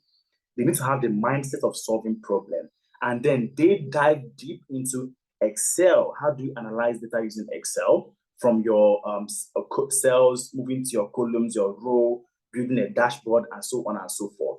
Then also SQL. How do you move into the database that data engineer has built, bring out the data that is there, and analyze and provide insights from it? Then Power BI and Tableau now allows them to be able to visualize that data to present it in a more visual, appealing manner. Then data storytelling is very important. For instance, I've taken all of us on this call through a journey, starting from the World Economic Forum reports to success stories to talking about the courses itself. Now, if we started the call and I jumped into, oh, data engineer is this, data science is this, a lot of people are going to lose out. But once you're able to tell a story using data, that is something that all data analysts need to have, because that is what is going to keep your stakeholders hooked and want to listen to what you want to say. So data analysts also learn ChatGPT for analytics and of course, Microsoft Fabrics for analytics. So for all of them as well, the learning timeline is just on Saturdays alone. You have the morning class 11 a.m. to 2 p.m. West African time and the evening class 6 p.m. to 9 p.m. West African time. You can only be in one of the classes. You can't be in the morning and be in the evening. You have to choose the one that suits your own time zone and then decide to join that exact one. Now, we also have financial analyst, and also HR analyst. Now, if you look at this career path clearly, you can see that from number 4, from number 1 to number 4, or both of them, number 1 to number 4, clearly talks about data analytics. So what this simply means is that, for instance, for HR, for financial analytics, these are financial guys or data analysts that have specialized in financial side of things. All right. So these are data analysts that have specialized in financial data. So after they've learned Excel, problem solving, Power BI, SQL, they now dive into accounting fundamentals. First of all, you need to understand the 3 models of a financial account, which is your cash flow, your balance sheet, and your income statement. So you need to understand that before you now move to financial analysis. And also, how do you build a financial model? And of course, valuation, sensitivity, and scenario analysis. You want to play and see, if I increase my price by 10%, what is going to be the action on the OPEX? How is it going to react on the CAPEX? So you're going to be doing all those sensitivity and scenario analysis to provide a more broadened eye view. So financial analysts are simply data analysts that specialize in financial data. So it simply means that financial analysts can work as a data analyst, and they can also work as a financial analyst. Same thing for HR guys. So if you look at the HR side of things, these first 4 programs represent data analytics. So it simply means that these are data analysts that have also specialized in people data. So at this stage, they're now analyzing the health of the business to know when do you actually need to have a stay interview with your staff instead of having exit interviews. Or you realize that once someone gets married in your company, the person instantly resigns. It means that if someone is trying to plan their wedding, you need to start having discussions with them. So you now start analyzing people data to be able to provide more insightful information to them. Okay, so you're going to understand HR analytics and performance evaluation. How do you use Excel or Power BI to build your appraisal sheets? Okay, we're also going to now move to HR metrics and of course life cycle, and then collaboration and report automation. As a HR professional, you need to provide reports to management a lot of time. So how do you build these reports and automate it? That is also things that you're going to be learning. And then how do you build your case to create action and also ChatGPT for analytics? So HR analysts can also comfortably work as data analysts, and data analysts can also comfortably work as HR analysts as well. I hope it's making more sense to everyone right now, and clearly you can understand the career path that suits us more. Then finally, we have the cybersecurity professional. So these guys are simply people that come into the business to protect all the digital assets that the company have. And I always tell people that cybersecurity guys are needed in all sectors of the economy. In the health sector, in the financial sector, in energy sector, in capital markets, and so many other sectors of the economy. Now, our own cybersecurity class is modeled in a way that is like the same way medical guys go to school. That is how cybersecurity is. There are different domains that exist in cybersecurity. You have the blue team and you have the red team. Now, blue team is defense-minded and red team is attack-minded. So all these things are blended into this model for you to understand. And then in the end, you can decide where you want to be in. For instance, first thing you need to understand is the general overview of cybersecurity and the roles. Then you move to information security principle. Now, as a cybersecurity professional, the first thing that you need to understand is what is the principle of what you are doing there. So everything that you are going to be learning in cybersecurity is hinged on this model, and that's the CIA triad: confidentiality, integrity, and availability of data. So every single action that you're going to be doing as a cybersecurity has a dotted line action to either of these 3: confidentiality, integrity, or availability of data.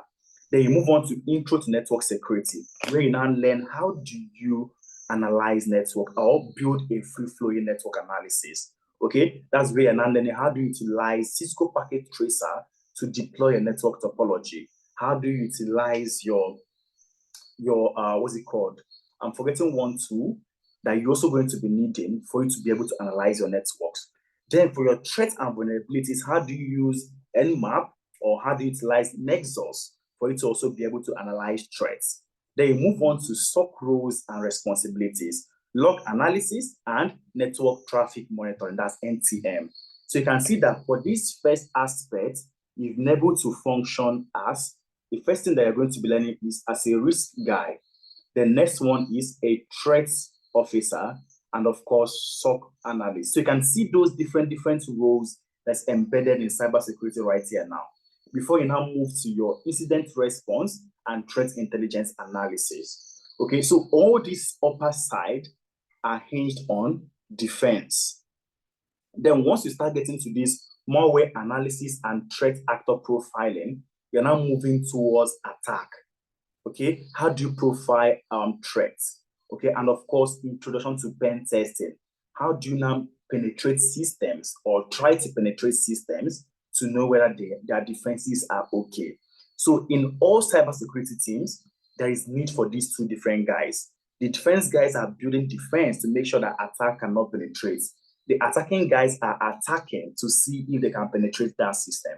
So everything that you're learning from here, pen testing, reconnaissance, and so on and so forth, exploitation is now all around attack, which is the red team.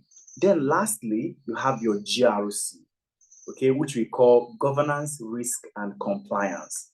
Now, that's my own personal specialty. I always mention to people, for you to be a GRC professional, you can't build compliance or control without understanding the technical aspects.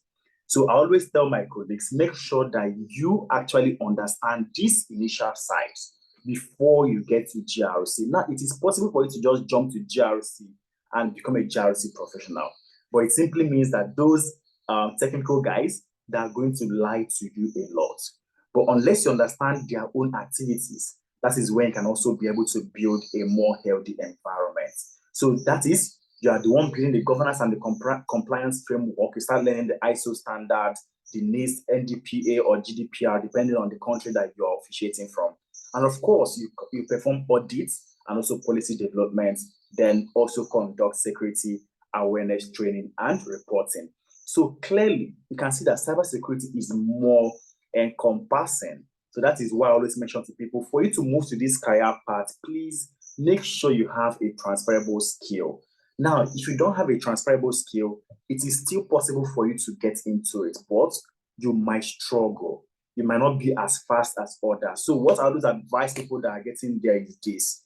If you don't have any transferable skill into any of those sectors, but that is where you want to go to, after your classes, the class recording is provided for you. Make sure you go through the recorded version and have every single thing there on your fingertips. Now, that is what is going to help you to move faster than ever that person, or to augment to their own level, because they might have transferable skills, but you do not have. So you need to also go through the recorded version, understand it again, and then be able to speak about it off the top of your head. That is what can easily help you if you're looking to get into any of those career paths that we have been able to explain without having a transferable skill. Now, for all our programs, like I've said before now, the classes holds on morning and evening on Saturdays. Okay, morning by 11 p.m. 11 a.m. West African time, and then in the evening by 6 p.m. West African time. So people in Europe and Africa, the morning class is suitable for them. People in North America, the evening class is suitable for them. Okay, now the learning duration is also for 8 months for all of them, 6 months immersive classroom learning, and then 2 months internship, which means you're going to be in the class for 6 months, learning all these things that I've been able to say now. But remember, after your second month, you are expected to start applying to jobs. So you don't have to be through that 6 months before you start applying. No, after your first month and after your second month, your CV is going to be worked on, and then you are expected to start applying to jobs immediately. Some people land jobs and then decide to abandon the program, but I don't advise you to do that. Even if you land a job, make sure that you complete it because you are just half-baked at that moment. Even though you were able to land a job, you are just half-baked. So we expect you to still follow the entire program, finish up, and learn every single thing that you need to learn. And after that 6 months, the next 2 months, you now have internship experience where you're now moving to a different company called Amdari to now continuously keep working on real life projects. Okay, I hope at this moment that we all understand the different career paths and we'll now be able to choose the one that is speaking to us closely. If you do not yet, please make sure you fill the attendance form so that you can get the slide that I'm using. I'm going to send this after this session, at least by tomorrow. It will land in your box. We'll send the slide to you, and also the recorded version of this session will also be provided to you. Now, how can you start today? How can you start today? Now, what I always tell people is that the best time to get into tech is yesterday. The next best time is today. Now, our next cohort is starting on the 7th of June, 2025. So every first Saturday of the month, we start a new cohort. So the next one is starting on June 7th. And for you to have access to what you have to offer, you have to secure your spot. So for all our programs, the full amount is $900. All right. But currently we have 20% discount for the first 20 people to join each of those programs. And you have the option to pay instrumentally, which means you are going to pay $750 instead of $900. And you can decide to break your payments down into $150 every month. Okay, so what this means is that you pay $150 this month, next month $150, upper month $150, and not all at a stretch. So how do you get started? So my colleagues have dropped the link. All you need to do is simply click on the link that they just dropped, and it's going to bring you to what we call the Enrollment Center. Right? This is our Analytics Enrollment Center. Once you click on it, it's going to bring you here. So just scroll down and look for the program that you want to join. Right? Look for the program that you want to join. So if you're looking to join Agile Project Management, this is it. If you're looking to join Business Analysis, Cybersecurity, Data Analytics, any of them, just click on it. So let's say I want to join the Business Analysis program. I've clicked on Register for BA. So it's going to bring me to this page. Just 1 second, guys. Don't know why this just happened. Right? Once you click on it, yeah, it's going to bring me to this Analytics Enrollment Center. So at this point, what I need to do is to now select how I want to structure my payments. Wow, this is amazing. We have only 3 seats available for business analysis. So I always advise you to try and secure that seat as fast as possible, because once that discount is up, the price goes back to the full amount. So once you click on it, just choose the one that works for you. If you want to pay one off, you can pay one off. If you want to pay in 2 installments, you can pay. If you want to pay 3 installments, 4 installments, in 5 installments, you can pay any of them. Now, if you are paying one off, you can see that you also have an extra advantage. You have $50 also knocked off for you. If you are paying in 2 installments, you also have $50 knocked off for you. But for everything from the 3 monthly installments downwards, it's now the full $750 that you are paying. So let me say I want to pay in 5 monthly installments. Once I click on it, I can now click on Secure My Seat. So it's showing me that my first payment is due today, which is $150 is due today. Then another $150 is due by June 17th. Next is July 17th, another one is due. By August 17th, another one is due. And then September 17th, another one is due. Once I click on Proceed, all I have to do at this point is now put my name, email address, phone number, and proceed to pay for the product. And that is simply it. As easy as that. Now, no matter the country that you are joining us from, if you are joining from US, you're going to see the pricing in USD. If you are joining from UK, you're going to see the pricing in pounds. If you are joining from Germany, you're going to see the pricing in euro. If you are joining from Nigeria, you're going to see the pricing in naira. If you are joining from Ghana, you're going to see the pricing in cedis. So it picks your geolocation and gives you the pricing in your own currency, so that you can easily be able to make payments from the currency of your location. So once you've clicked to proceed and made your payments, instantly you are going to be directed to a site where you can now fill in your details, okay, and also upload your payment receipt. So this is for us to now know, oh, Chukwemeka is the one that made this payment, for us to now be able to validate that exact payment. As simple as that. So I always advise people try and secure your spot. You can see for business analysis, it's just 3 spots that are remaining. So as much as possible, try to secure your spot. Now, if you are yet to even know the career path you want to go for, there's what we call free clarity call, one-on-one clarity consultation call, where we speak to you, look at your background to know the career path that is befitting for you, and then help you to choose that career path. It's entirely free for us to do this for you. But the next clarity call will be coming up by Monday, 9 a.m. So I always advise people to secure their spots using any of those programs, okay, so that it's not sold out by the time you are done with the clarity call. Then after the clarity call, if we find out that, oh, you registered to be a cybersecurity person, but your best fit is data analytics, we are going to change it from the back end for you. So this is for us to make sure that everyone is aligned to the program that is more suitable for them and that they can easily transition and they have transferable skills through. So that is it. Remember, the discount is just for the first 20 people. All right, it is just for the first 20 people. And this is what we do to help more people to break into the tech ecosystem. Last year, we got into the Alberta Capitalizer program, and the aim was simple. We helped 355 people to land job last year, because I know what we did was for each day someone must land a job. So this year we're now looking at how do we double that same number to make sure that people also get jobs, and that's how we got into this. And when you are done with your full training, you're also going to get a certificate from us. All right, we are fully accredited by the American Council of Training and Development. So after training, you're also going to get a certificate that will show that you are fully trained and you can easily be able to perform on those roles. So what are you still waiting for?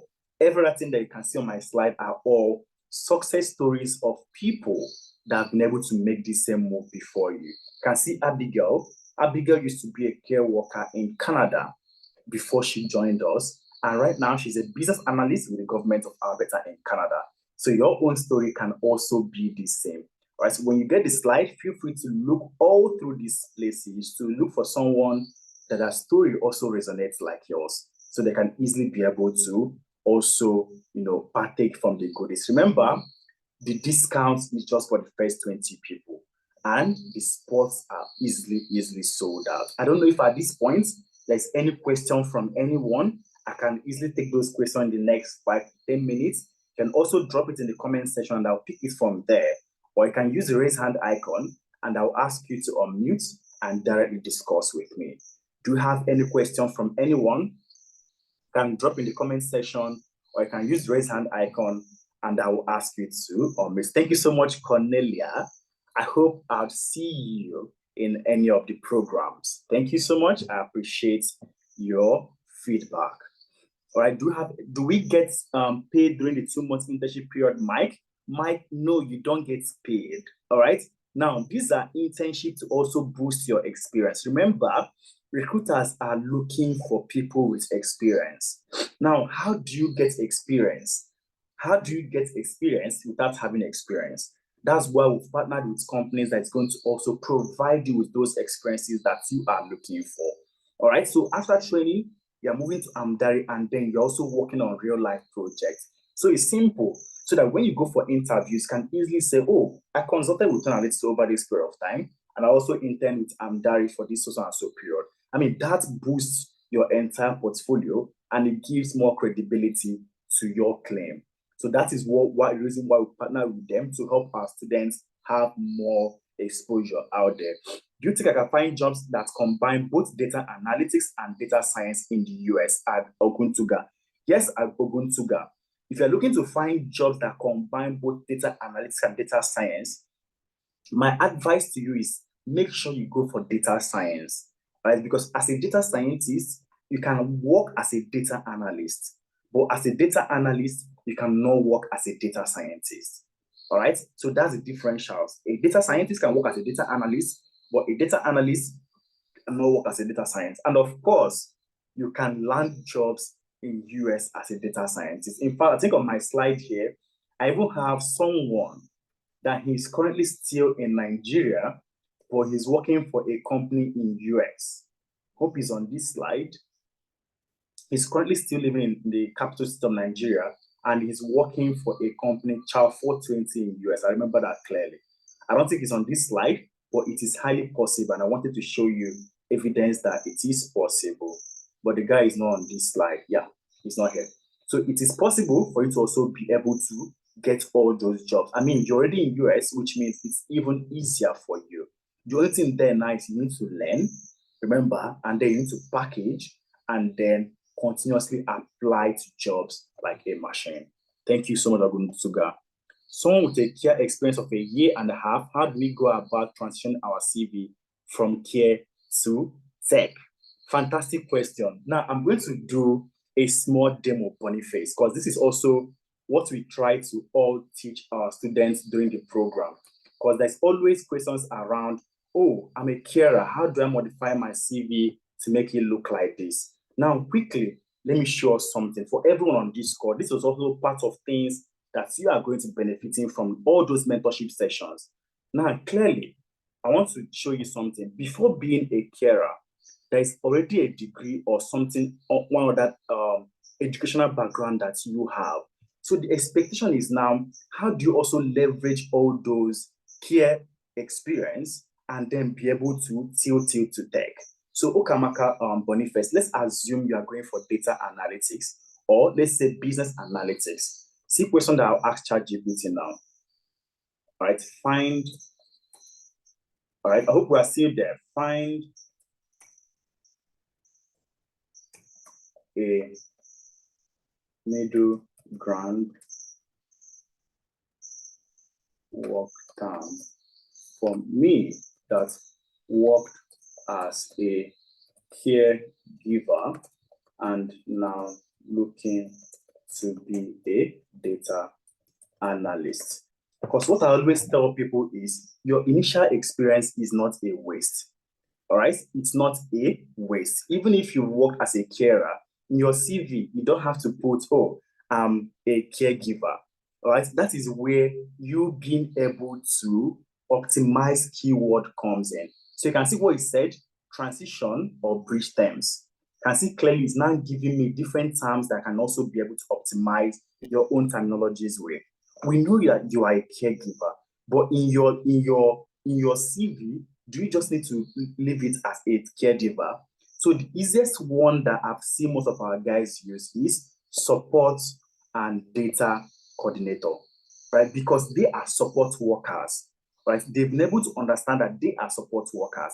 And by virtue of you being a support worker, there are instances where you have to collect data of those your patients. Oh, these are the things, because you need to understand the care laws now so that you don't go and perform some things. So by virtue of you understanding those care laws and knowing what you have to do, the rights and the rights of the patients and so on and so forth, they are all data.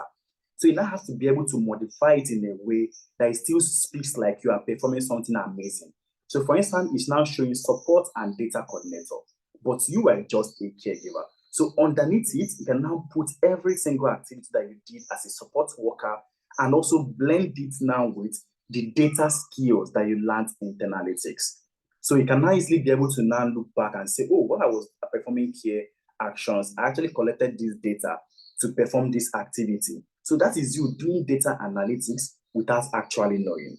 Okay, so clearly this is how you can now be putting those keywords. And then after that, having that you worked as a support and caregiver for so and so this, on top of it, can now have that you worked as a data analyst at analytics. So it's now you've now been able to leverage your initial years of experience to also work in this same space. I don't know if that makes sense to you now, Kamaka. Now, these are things that we give to our students once they join, but I'm already giving it to you free of charge for you to actually understand that all these things are possible. Will AI replace data analytics in the near future? Today, 100% no.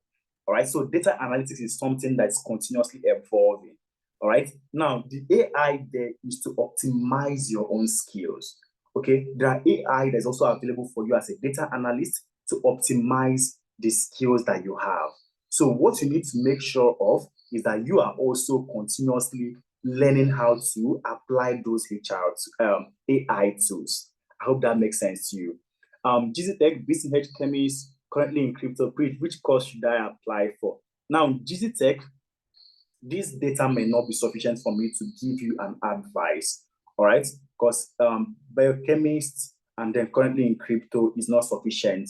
So what you need to do right now is please book a one-on-one session, because I need to ask you to unmute, ask you several questions for me to understand your background and then advise you on the career path. But it's not something that we may have to do here. And that's why we have people come in for those one-on-one clarity calls for us to now look at your background and help you choose a career path. It's entirely free. So in the WhatsApp community that you're coming through, there will be a link drop there for you to easily book your one-on-one free consultation with us. So right there, you can now be able to ask you questions, you answer, ask us, because we need to also know your personality. What kind of things do you like? Do you like mathematics? Are you running from mathematics? And all those things for us to be able to give you a more befitting idea. I hope that makes sense to you, GZTech. So what you may want to do is select and secure your spot using any of those career paths. All right. Then after the one-on-one conversation, we can now be able to change it in the back end for you. So this model is so that by the time you are waiting till Monday before the clarity call, the spots are not easily sold out. I hope that answers your question. The price is a bit high, and I want to do cybersecurity Cosmo. Cosmo, I don't believe that our price is actually very high. Okay, because consistently our price have actually been the same. From last year, it was around it should be around $600, and right now it's also around $750. Okay, so you can see that the differentials is actually based on maybe the economy of the country that you are joining in. All right, possibly if it was $750 as at December and the $750 now, Naira as at last year and Naira as at now is entirely different. So it's the economy that is depreciating and not our price that's actually increased. And based on the value of things that we're also going to be able to give you, and I also advise you to make your research out there. Look at other organizations in UK, US that's also doing half of what we are doing. You're going to see that our price is as high as 3 times what we are actually offering. So I do not actually believe and agree with you on that, Cosmo. And we've also been able to make it easier for you to pay instrumentally. All right, break it down, pay up to 5 times for you to also be able to secure a spot. Samuel, you are raising your hand. This is not the right way. So you may want to look for the raise hand icon so that once you click on it, you pop up on my screen and I'll ask you to unmute. This way, I can not easily find you to ask you to unmute Samuel. I hope that is clear. Okay, Okamaka is saying yes, please. That means I answered the question correctly. With a nursing background, which career pathway would you recommend? Oh, Teresa. Like I also told the biochemist person, the data is insufficient for me to give you a clear answer. Right? So we need to speak. We now understand nursing background. What did you do first degree? Are you introverted? Are you extroverted? Are you running from mathematics? Are you running from coding? Do you like speaking to people? For us to be able to give you a befitting path to it, Teresa. So that's the easiest way we can actually be able to do. So the same thing, make sure you book on our calendar link and have that one-on-one with us. We'll now look at your background. You speak to our experts, we look at your background and find a befitting career path for you. Okay, same thing for you, Jay Roth. You studied educational management, first degree. Can I go for data science or business analysis? Is not also sufficient. But for the nursing person, off the top of my head, without knowing your background, data nurses do well as data analysts because nurses actually come to the hospital to answer 2 questions. What happened to this patient and why? And then they try to now find solutions to it. That's the same thing that data guys do. What happened to this data and why?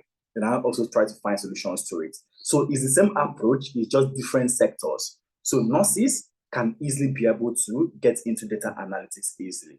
I hope that makes sense to you. Gerald, you studied educational management, first degree. Can you be a data scientist or business analyst? It is not sufficient for me to give you an advice. Okay, so let me look to see if there is any hand raised for me. Okay, Samuel, I think I'm going to look for you specifically. Okay, please, I've asked you to unmute. Please go ahead and ask your question, Samuel. Samuel, I've asked you to unmute yourself. Please go ahead and speak now, Samuel. Hi, can you hear me? Yes, loud and clear. All right. My question is, I'm reaching anyway from UK. My question is, if I'm able to secure a spot, um, let's say today, I'm able to secure a spot, and probably at the end of the month, I decide to want to make the balance payments. Am I still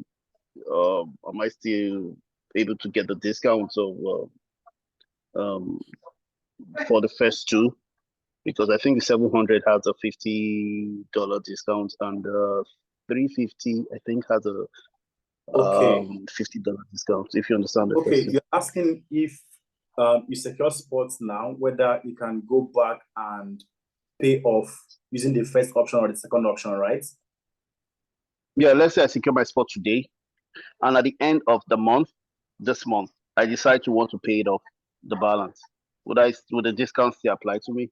Yes, it will apply to you. So let's say you pay 150 to secure your spots now, and by the end of the month you want to pay off everything. It will entirely apply to you, but the correlation may not be through the app anymore. So what you need to do is at that point you send an email to accounts@tenanalytics.org, and then we are going to sort it out from the back end.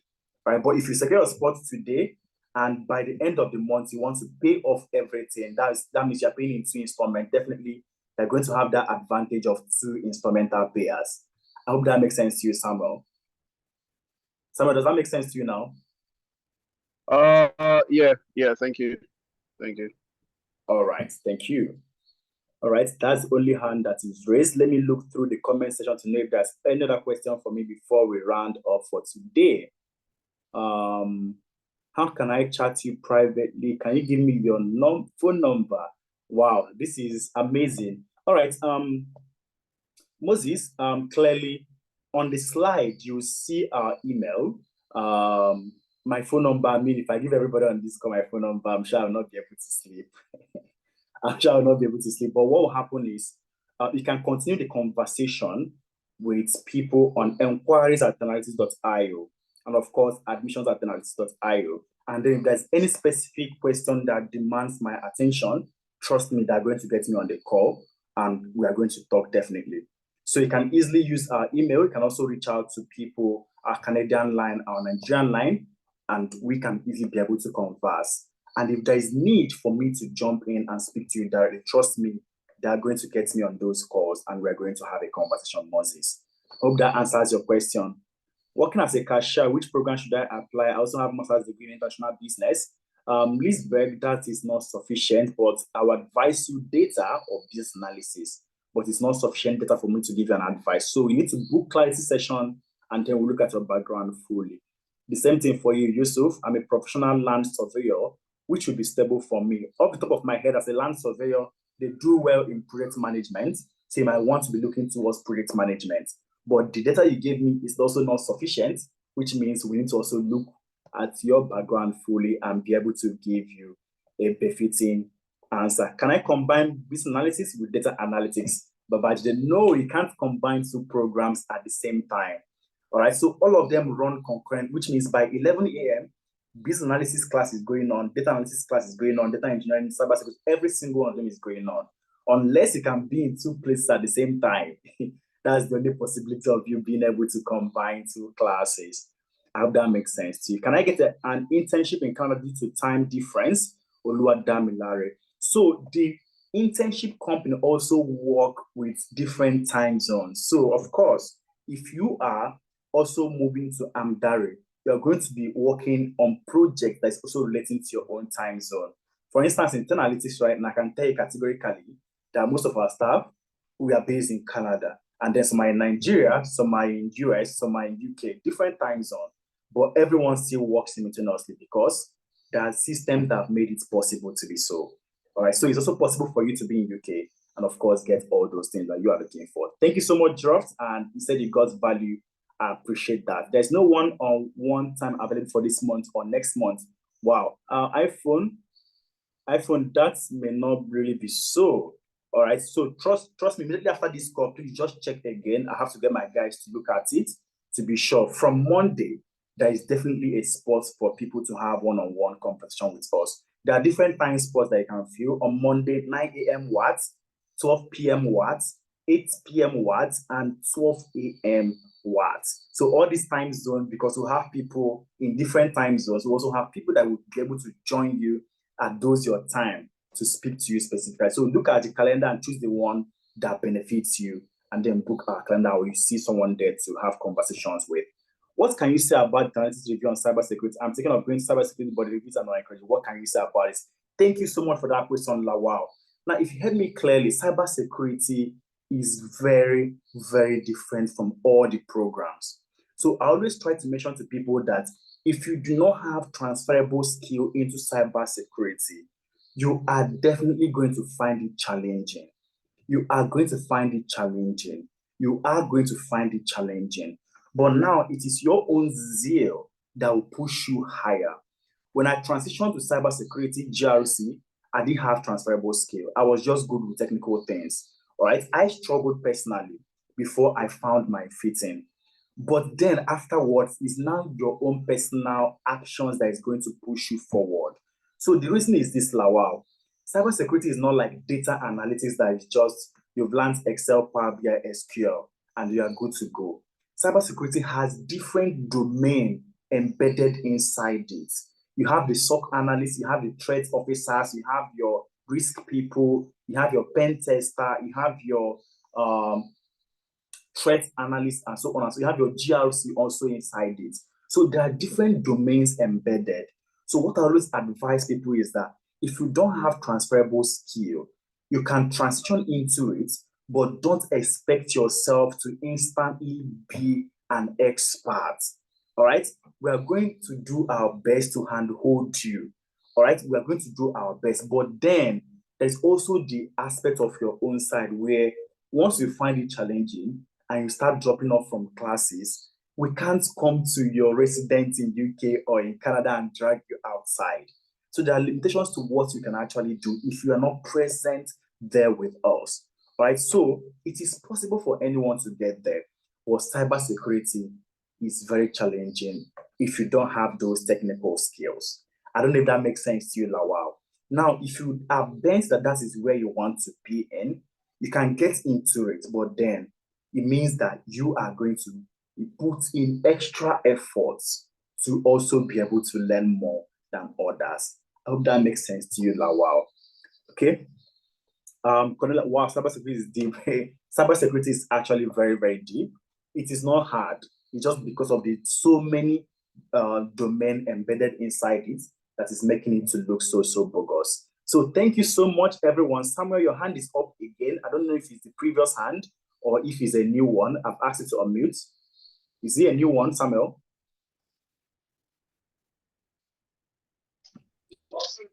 No, it's a previous one. All right. I'm all right. All right. Angie, the discount is 20%. So right now, the full price is $900, but you get to pay $750. And you have the option to break it down 150, 150, 150. All right. You pay 150 now, pay 150 next month, 150 the upper month till you are done with the program. Okay. Till you are done with the program. So I can't see any other question and I can't see any other hand raised. Okay. Thank you so much, everyone. Remember, like I said, please make sure you go through the slide. Look at all the success stories of people that have been here. There are a lot of them. And try to key into the story that also relates to you and drive your own motivation from there. I'm sure in the end, we are all going to get what we are looking for. So thank you so much, everyone, for joining us and staying true with us for the last 2 hours.